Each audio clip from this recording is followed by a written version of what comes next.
Everything I say in this video comes from my own personal experience and what I learned. You watching this will have your own opinion / perspective on this topic, but I am just sharing what I learned. And keep in mind that in some parts of this video, you're gonna stumble across lagginess because when I was uploading some parts of the video on CapCut, it played with the lag.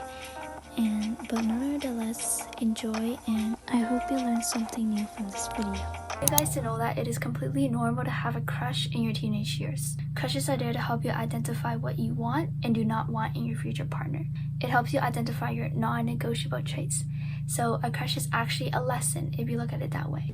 Okay, to begin, why do you even get a crush in the first place? You get a crush when you are attracted to someone in a romantic or a friendship way. You are desiring someone or something.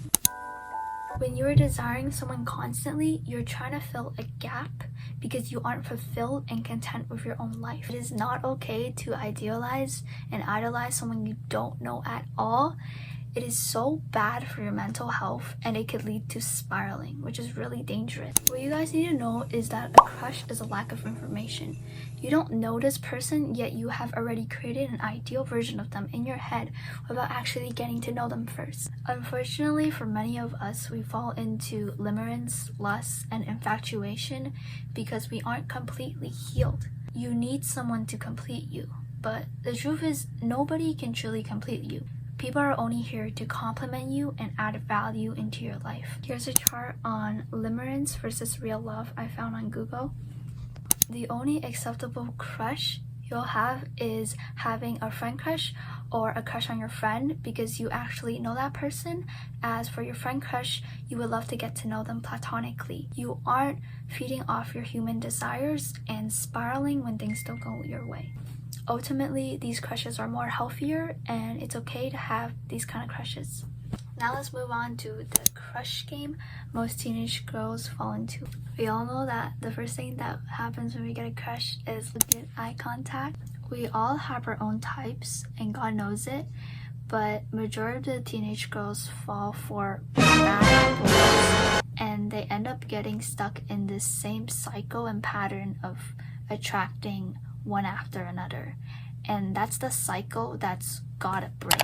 I'm gonna be rather specific here. I know most of us have fallen for the good-looking boy type, the pretty face, the surface level charm, and the too good to be true type of boy.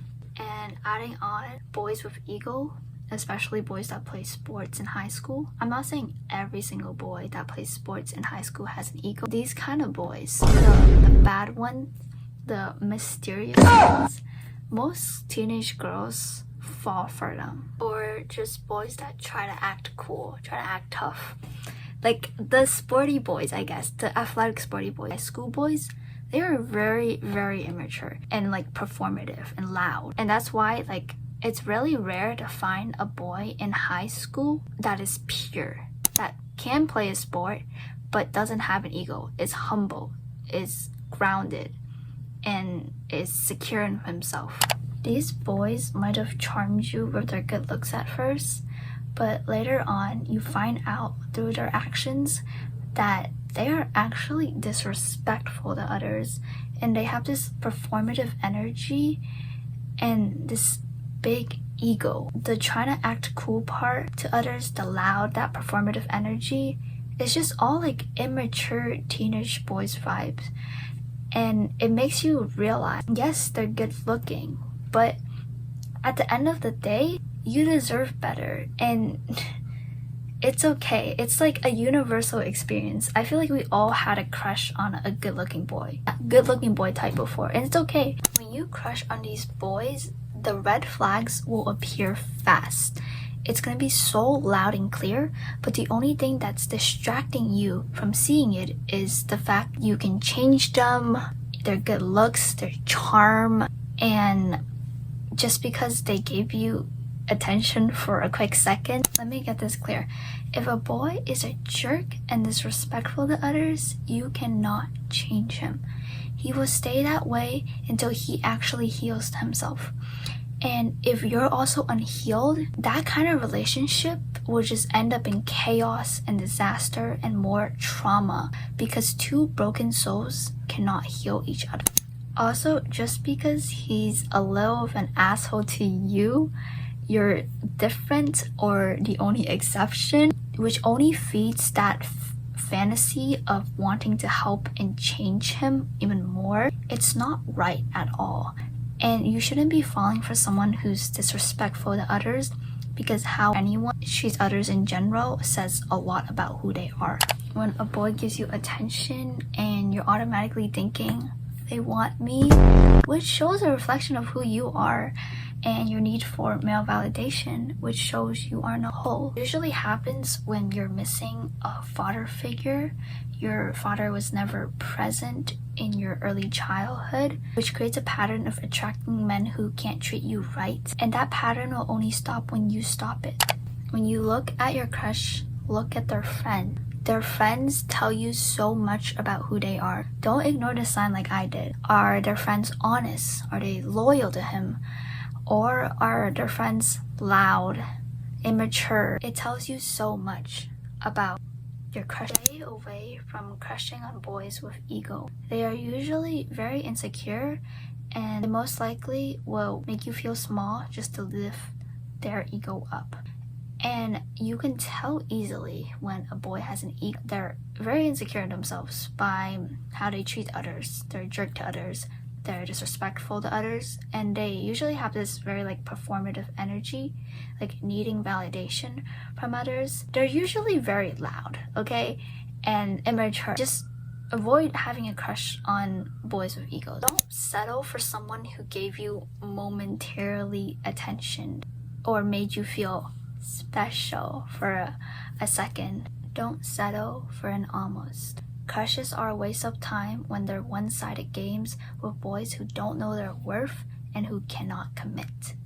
Remember that. You guys have to understand that this isn't some fairy tale or C-dramas you see online.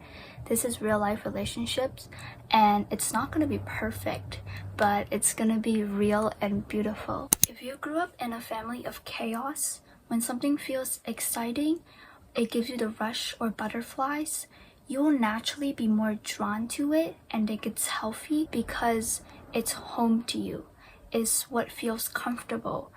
And that's exactly why you have to break the pattern and cycle. Real love is not chaotic.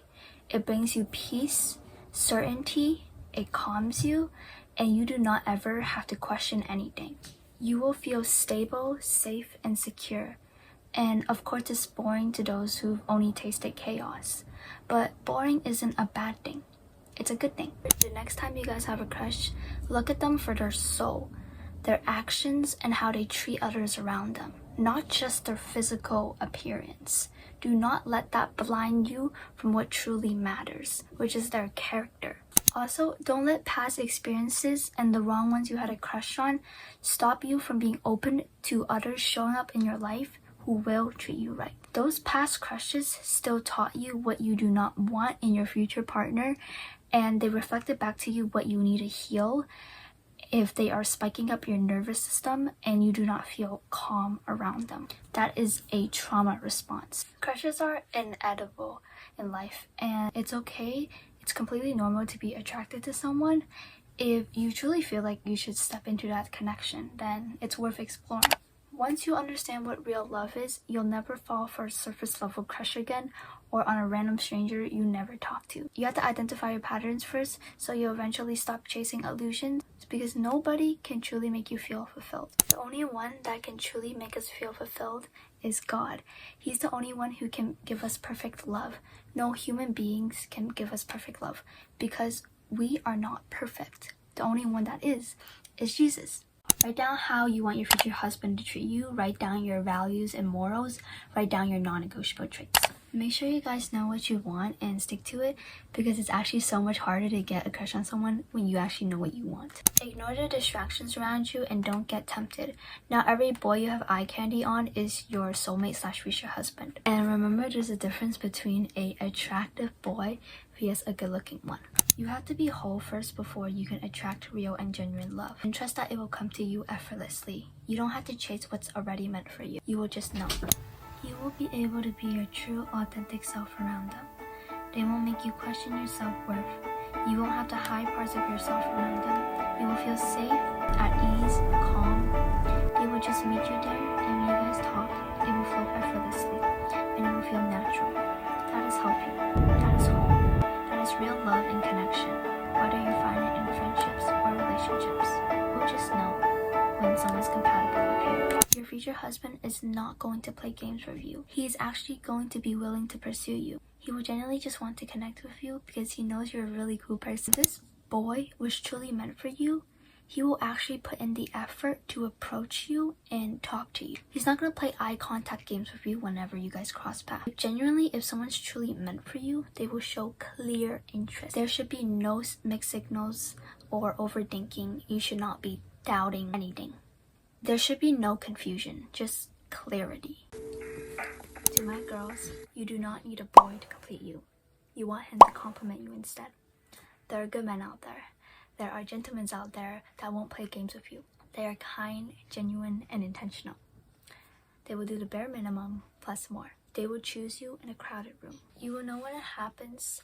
That boy will come to you first, and he will show you genuine interest. He will approach you in a way where you both feel comfortable. Remember that if you ever have to chase or force something, then it was never meant for you to begin with. If it's God's will, it will happen. But if it's not, something better will happen. There is a whole world out there after you graduate high school. You don't have to get into high school relationships just because most people are doing so.